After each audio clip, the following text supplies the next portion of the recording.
Well, hello again. Lucy is back. I apologize for the other day.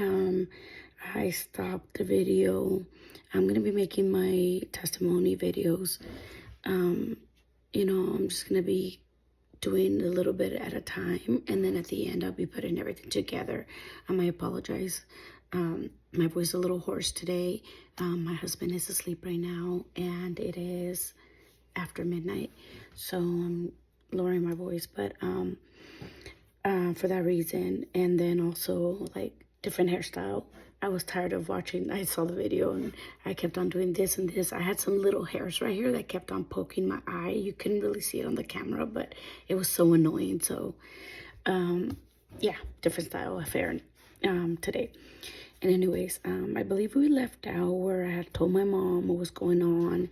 And then I told you guys a story about how I forgave my ex-husband. I went back to him, thinking he was going to change. I had hopes, and which was not a good idea. I know, but I ended up going back with him. And then, going back to the other part where my ex-mother-in-law called my family. My sister was there. Sorry, I'm trying to think where I left out on the last video. And then yeah, so my ex-husband was listening on the other line, and he grabbed my 2K our I keep on saying mine, and I know they are his kids too, but he really didn't want anything to do with them. So I was the one that raised them with my husband now, so that's the reason for. But yes, they are his kids too. But anyways, he took the kids in the car with his friend, and as I come out of the house, it was like, I remember it being like dirt road, like just very dusty, a lot of dirt road. And he looked at me, and I just like was screaming and crying. I'm like, don't take the kids, please don't take the kids, please don't take the kids. I'll stay with you, I won't leave, but don't take my kids away, don't take the kids away. And he just looked at me, and he's just laughing. He thought it was like something funny, and my mind was like going crazy, like, oh my gosh, I'm gonna die without my kids. So I just went to the ground. I didn't care if there was people like around watching, I just didn't care. Like, I was about to lose the kids and never see him again. Like, he told me one day, if you leave, you're never gonna see the kids again. So it was like really, really hard seeing him. Like, he started going reverse and then started leaving, and he's like, bye, you're never gonna see him again. And I just, like, I was a mess on the ground. I was just crying and crying and crying, just screaming on my knees. And I would say, Lord, help me. And my twin sister was like trying to, like, comfort me and say, hey, don't worry about it. God is good. I mean, my twin sister is Christian too, so don't worry about it. You're gonna get the kids back. Have faith. And she's like, they're gonna end up getting them. Like, don't worry about it. My grandpa's already working on it. And to make that story, I'm gonna move forward. I'll say to my grandpa, like, I go into the house, and my sister comes back running, and she's like, hurry, grandpa's here, get in the van. And then first she's like, do you want to get some stuff? Get your stuff, get your personal stuff. And I said, no, I just grabbed the diaper bag and I got our birth certificates.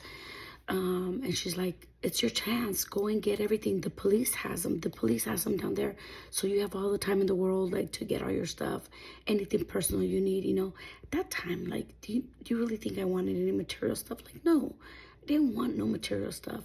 I just wanted to get my kids, and I wanted to leave because I knew if for some reason I wasn't able to get away, if I went back with him to that house, I felt like he was really gonna kill me this time. So I told my sister, nope, diaper bag, birth certificates, everything's staying, let's go. I got on the van with my grandpa, and we drove down. And when we drove to the bottom of the hill, there's like a lot of police activity, and there's a police officer that had my ex-husband, like, was standing next to him, and he was holding our 1-year-old. daughter, and then our son was in his car still with his buddy. But our son was like in the back seat, and I got there, and then they're like, they asked me all these questions. They said, hey, like, your husband told us that blah blah blah, that this happened. But of course he didn't say that he hit me, so I just went over there. I said, look, I said, please tell him to give me our daughter and our son. Like, I'm gonna take them with us. I'm gonna take them with me. And I'm like, he just hit me. My jaw's hurting. He's got guns in the house. And then I see like my ex-husband like staring at me like, don't say that, don't say nothing. I don't know if at the time, like when he was on the other line and knew that my grandpa was gonna come and they had an officer friend, I don't know if, most likely he went and hid all the guns because they sent somebody to go and check, and then they came back, said they couldn't find him, so I'm pretty sure like he hit him. Anyway, we're just like going back and forth, back and forth, back and forth. And it's like the Mexico police officers were like wanting me to go back with him home. And I'm like, I am not going home. I'm not going home. And I'm thinking in my head, are they really not going to arrest him or take him? Because if they don't do it, like, he's going to kill me. And I was just thinking and thinking and thinking. And then I'm like, boom, popped in my mind. I'm like, I'm going to try to scare him a little bit and maybe this will help. And then I said, look, he needs to give me our daughter. And then when I turned around, since we were all busy, I told my sister, get my son. So she opened the door of the car, and my ex-husband saw when she grabbed my son and put him in the van, in my grandfather's van. So my son was already with us, but I just needed our daughter. And the officer kept on saying, like, come on, talk with him. Like, you guys come to an agreement. He promised he's not going to hurt you. And I'm like, you don't know him. So anyways, whatever came to my mind. And I said, look, I said, if you don't tell him to hand over our daughter to me and allows me to take them, I said, I am going to involve the United States, like the police over there, and I forgot what other, like I try to use like other words, the government and everything. I said, I am a U.S. citizen. My daughter's a U.S. citizen. My son's a U.S. citizen. Here's the birth certificates. And I said, we don't live here. He brought me here. He was locking us up. If you do not allow him, like tell him to hand my daughter over, I will get the American like embassy or like somebody involved.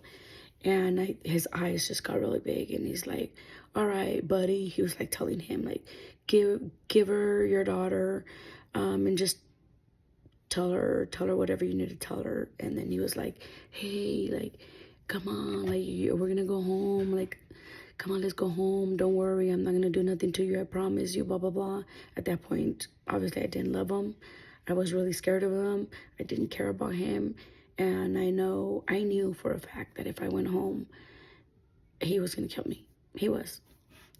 So I said, nope. I said, I'm not gonna take the kids away from you, because that's something I always believe, like, never take a child away from the parents, either side. But at that point, like, I said, look, you still gonna be able to see the kids. Come, he had a green card. I said, you can come to the States and you come and visit. You can see the kids over there. Anytime you want. I said, just call me. And I looked at the officer. I said, if he wants to do anything else, I said, we can always go to the courthouse in the States and come to an agreement with something. I said, but for right now, all I need is for my daughter to come with me. And yeah, so I guess the officer started getting really scared, and they said, okay. I grabbed my daughter.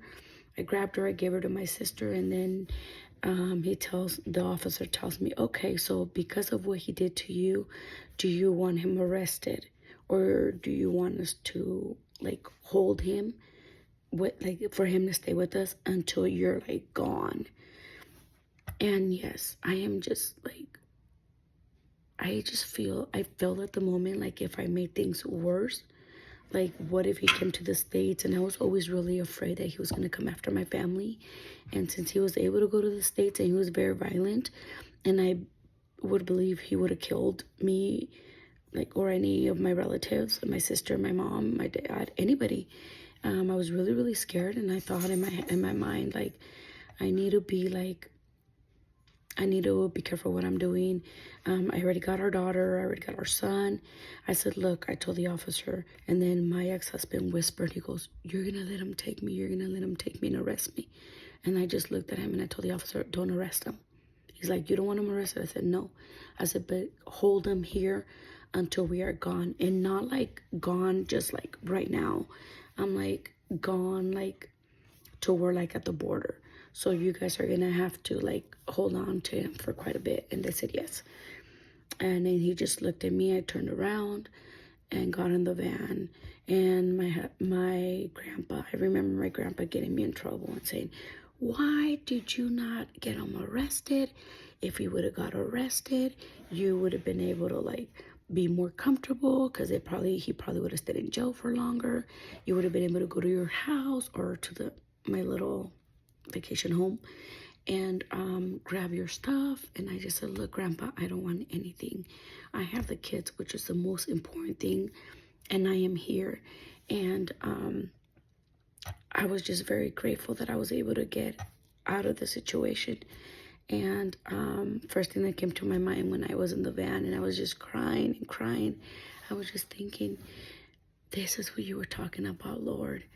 Like, all my grief will be turned into joy. I'm like, I mean, you weren't lying. Obviously, God doesn't lie, but it's so hard to see things like, you know, when you're going through all this, like not knowing that he's actually like fighting your battles. And all we have to do is to just like believe in him and trust him and trust him. It's his timing, not our timing. But it was like really, really rough. But again, once again, the Lord just got me through it. Thankfully, because of, you know, my Lord Jesus Christ, I got out of there, got to my mom's place, and, you know, I told her the whole story, and she thought I was just visiting. We played a joke on her, and then I just told her, Mom, I'm staying here. Can I stay and live with you until I get my own place and get back on my feet? I didn't know how to drive. Never had a job. I mean, I got married very young, and I was just a housewife. And my mom looked at me. She goes, really? And I said, yes. What happened? So we told her everything.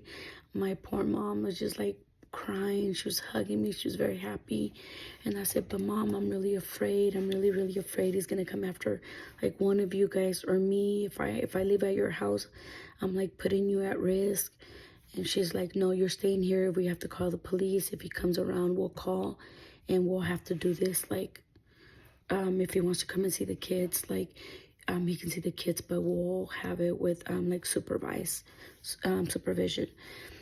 And yeah, so I stayed with my mom for quite a bit.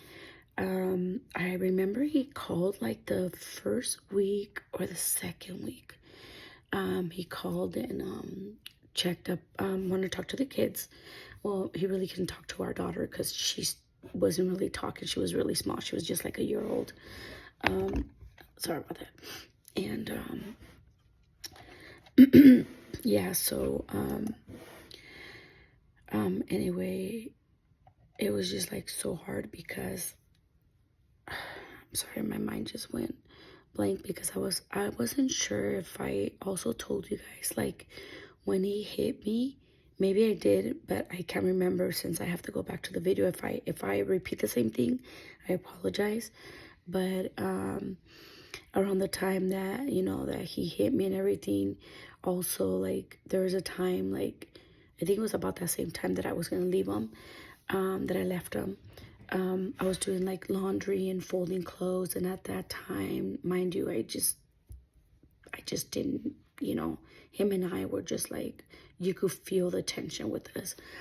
And I remember he had a shotgun, and he he knew that like I didn't have love for him anymore, that I just didn't care anymore, that I wasn't like I was scared of him, but at the same time I wasn't, if it makes sense. I think more of it, I was just tired, and I just like remember looking a little bit like to the side, and he had a shotgun, and the noise the shotgun does when you like pull it. I'm sorry, I don't know the terms for all that, but I could hear it, and then I went like this, and I looked, and yeah, and he had like a smile, like when I looked at like that at him, and he was just trying to intimidate me and scare me, but thankfully, but in my mind, like I started getting chills, and like, oh Lord, Lord help me, Lord help me. Somebody that's so drugged up like this, it's so dangerous because they could pull the trigger anytime and shoot, just because they're not like thinking. So that happened, and praise to the Lord, here I am. He protected me from that again. Also, and so where I left out is like, I was with my mom. My mom said, don't worry about it. So I was doing good. I did apply for like welfare and like Medicaid or Medi-Cal, whatever you call it, for my kids. I didn't know how to do anything. I didn't even graduate high school, so I didn't know really how to do anything but do housework. And I applied for that. I got myself on a program, assistant program, like where I can get my rent really cheap. If I applied, I wrote a letter to them, and in the meantime, I was still with my mom. I decided to get a job. I got a job at a place. It was an assembly line. I mean, that's the best I was able to do at the time. And it was from like 6 p.m. to 6 a.m., 12 hours shifts. And it was just like so hard because I'd go to work and I'd come back and I'd be really tired. My kids would be up, and I had to stay up to feed them breakfast and take care of them, and had to wait till I put them down for a nap so I can sleep and then go back to work. And I didn't know how to drive, so I took the bus a lot of the times. I asked for rides. I had to give people like money for like giving me rides. It was just like a lot. I had to do laundry. I had to push like stroller with baskets and baskets of clothes while my kids were walking. It wasn't easy, but to all you single moms out there, the Lord never leaves us, never leaves you. And to all the single fathers too, because there's fathers and mothers as well that have gone through this situation. God is so good. God is so good. And though we don't even, I feel sometimes like I don't even deserve it. And I just question the Lord, and I'm like, why? Like, why me? Like, what did you see in me? Like, why me? Why me? And I'm like extremely grateful. And I just say like, Lord, I'm not even like worthy of you. But yet, he knows my heart. And even though I'm not perfect, I love him. And he's my God, my Father, my everything.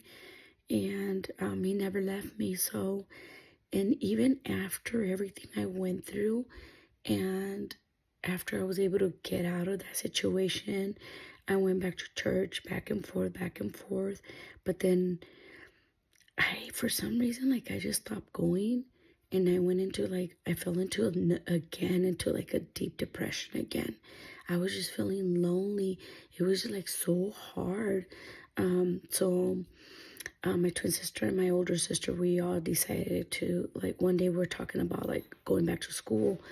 And I was like, I thought about like the schedule I had with my assembly line job. And I'm like, do I really want to like do this? I saved some money. Then plus, I was getting assistance from the government, and then I was on that waiting list to get an apartment so I can get in. And I just like it was just too much. I'm like, Lord, I can't live like working this job, coming home tired, and like I have my kids to take care of, and it was just really, really rough. So my sisters and I got together and we decided to go to sign up for school. We went to school for, I believe it was almost a year, 10 or 11 months. And I went to school to be a medical assistant. I was always like into the medical field. So, yes, so we signed up for medical assistant school. Um, so I stopped working so I can focus on school. And then my mom would watch my kids, you know, off and on also. And then I finished school, graduated. I started my job. I started a job. It wasn't necessarily like exactly like for medical assistant, but that was all I could find because a lot of the jobs won't hire you if you don't have experience. But eventually, you know, I got to get a medical assistant job. But then, like I said, my life just was starting to feel like very lonely. But again, I think now that I know the Lord, it's like I said, I was, you know, Christian, and I never really like I read the Bible, but like I said, I didn't know how to read the Bible. I didn't know how to like study it. I never like really, just besides saying, Lord help me, Lord help me. Like I never had a relationship with the Holy Spirit. Like I didn't know anything. Like it's like a blindfold was like over me. And like I said, I started getting like extremely depressed. And so I just stopped going to church. And my mom kept on saying like, hey, you need to go back to church. And my mom never stopped praying for me, like for all of us. But since she knew that I was going through this situation, and she's like, I'm praying for you. I'm praying for you. Like, you need to come back to the Lord. And I said, I will, but not right now. Like, I don't feel I want to. I just can't. I'm not feeling it. I'll come later. You know, a lot of excuses. And parents are out there, like, do not ever give up on your kids. Apologize. I'm also getting over a cold. So never stop praying for your kids. Always, you know, it's okay to fall on your knees, cry out to the Lord. Sometimes we're not going to know what to tell the Lord because it's just so much in our hearts, feeling very heavy with sadness or whatever we're going through. But don't give up on your kids. Don't give up on your relatives, on your husbands, on your wives, you know, mom, dads. I don't know. Just don't ever give up. My mom never gave up on me. She prayed and prayed and prayed. And, you know, because my mom's prayers that the Lord listened to, you know, I am here today. I got to thank my mom for her prayers, because